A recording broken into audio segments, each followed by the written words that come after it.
E para continuar, só tem vida na Terra? Que nada. Essa vida nossa? Segundo as fofocas, o que mais existe aí fora é vida, cara. E pelo... É que eu não... Mas por que não aparece? Aguarde. Na verdade, já apareceu há muito tempo, mas é porque a gente está esperando que um porta-voz oficial nos diga. Porque verdade é que isso. não é. Mas a leitura dos fatos. Aonde tem vida, além daqui? Cara, você... Olha, vamos só entender o seguinte. Qual o conhecimento mais antigo da humanidade? É o que hoje a gente chama mitologia. Certo. Sim. E as mitologias dizem muito claramente que existe vida no nosso universo, em muitos lugares, e num universo vizinho ao nosso. O nosso universo seria formado de matéria, esse universo vizinho de antimatéria. Uhum. Lá atrás, a mitologia chinesa, por exemplo, diz que não existia nada, isso aqui é o mito do ovo cósmico. Surgiu o ovo cósmico, esse ovo ficou, um belo dia quebrou, saíram 3 coisas dentro do ovo. O Yin, o Yang e Panku, o criador caído no Yang. E Panku, caído no Yang, criou muitas vidas nas locas ou nos mundos que tem nesse universo vizinho. E depois a vida veio para o nosso universo. Mitologia ariana hindu diz a mesma coisa, são 2 locas, o Brahmaloka e o Buloka.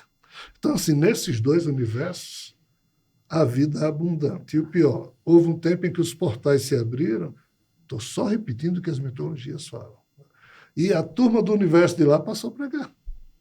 Tá. Alguns voltaram, mas gente ficou aqui. Só que os portais voltaram a se fechar, mas agora a turma está abrindo com tecnologia.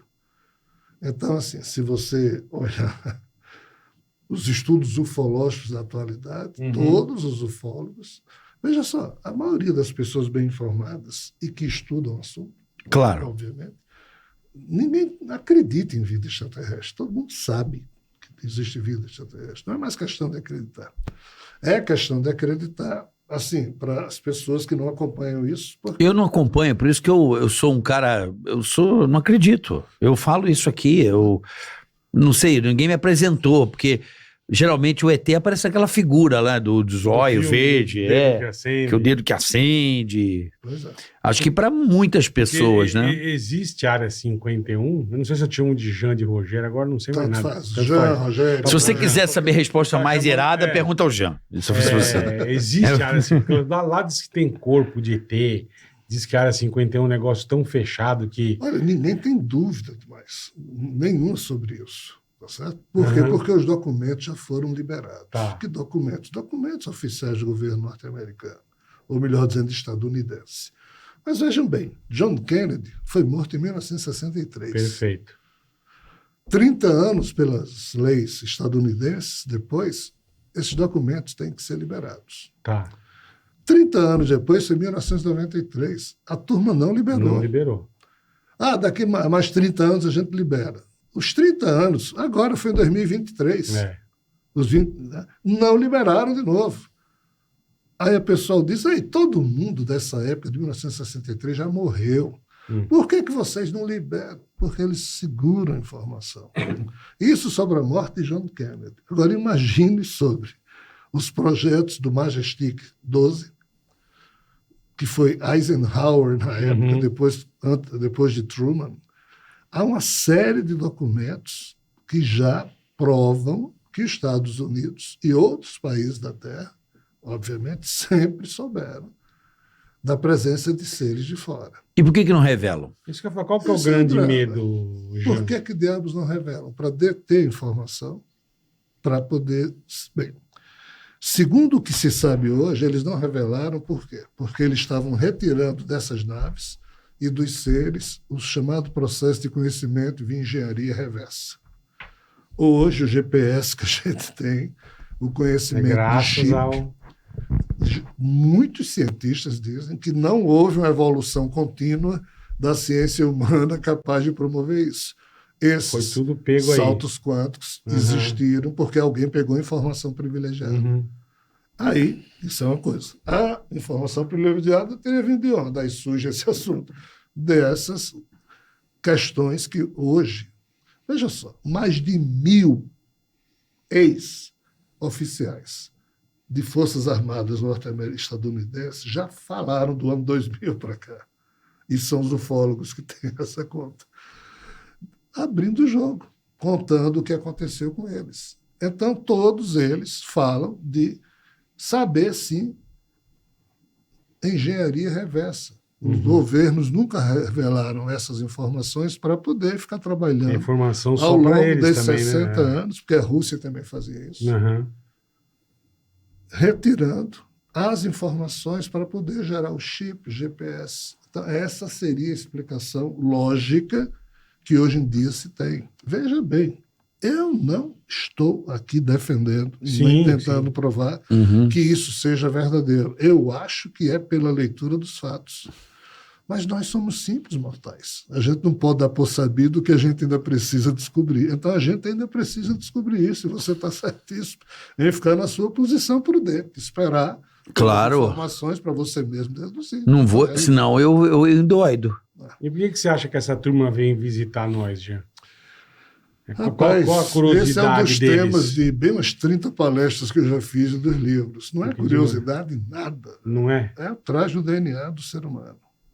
Os nossos 28.869 genes fazem coisas que a gente não imagina. Caralho. Ainda que a gente só use 2, 3% disso, no sentido de que as proteínas que são produzidas correspondem a exatamente esse percentual. O resto é o chamado DNA lixo, hoje não mais. Hoje é um outro tipo de visão que a ciência tem, de que esse DNA que não produz proteína, mas ele tem toda uma função de acionar, desativar genes. Mas qual é o problema aqui? O problema é que hoje o conceito de epigenoma, que é o conceito mais avançado da ciência, diz que cada ser humano tem o seu epigenoma, no sentido de que epi significa além, ou seja, o epigenoma é além do genoma recebido de papai e mamãe. Vamos brincar assim. Do X eu estou brincando aqui. Y. Papai e mamãe transaram, óvulo fecundado por espermatozoide. Mas veio de lá, né? Veio do trisavô, tetravô. Milhares de Sim, anos. sim. Então, o genoma da gente é o resultado disso tudo. Né? Posso brincar um pouco? Lógico, Eu quero. Série do Westworld. Como é que diabos os humanos faziam os androides para deles se servir naqueles parques temáticos? Quem era tarado chegava lá, pagava os androides, fazia o que queria. Qual é o contexto por trás desse filme? A série é maravilhosa. Diz o quê? Como é que você cria um androide igual a um ser humano? Você cria uma réplica do corpo do ser humano esqueleto. no filme. Do cérebro. Aí primeiro você dá o que a esse cérebro? Um banco de memórias. Perfeito. Memórias. Passa memórias, tudo informações. Memórias. Segundo, esse androide tem que se movimentar na vida. Ele não pode ser um robô. Ele tem que decidir por ele mesmo o que fazer a cada instante. Então você põe um circuito nele para que ele se movimente com fios soltos para ele poder ter que aprender a improvisar a cada segundo. Se vai para a direita, para a esquerda, em frente, para cima, para baixo. Terceiro, como a vida deles vai ser uma merda, dá-se uma chamada memória-razão ou memória-mãe para que aquele androide, na hora que estiver sendo estuprado lá por um tarado no parque temático do filme, surge essa memória-mãe, que é o quê? Uma memória encobridora da realidade, que joga nele a sensação de uma fotografia de uma criança, para ele imaginar que ele tem um filho em casa esperando e que ele deve se submeter àquilo para poder levar comida para casa, ou seja, uma razão maior para você continuar se deixando estuprar por uma causa maior. Em quarto lugar, o que é que se dá, então? A identidade. Você é fulano. Certo. A pergunta é, isso é um androide da série Westworld. Qual é a diferença disso para um ser humano? Nenhuma. Esse é o problema. Este é o problema. A diferença da gente para os androides da série Westworld é que eles já despertaram. Nós continuamos numa alucinação coletiva terrível.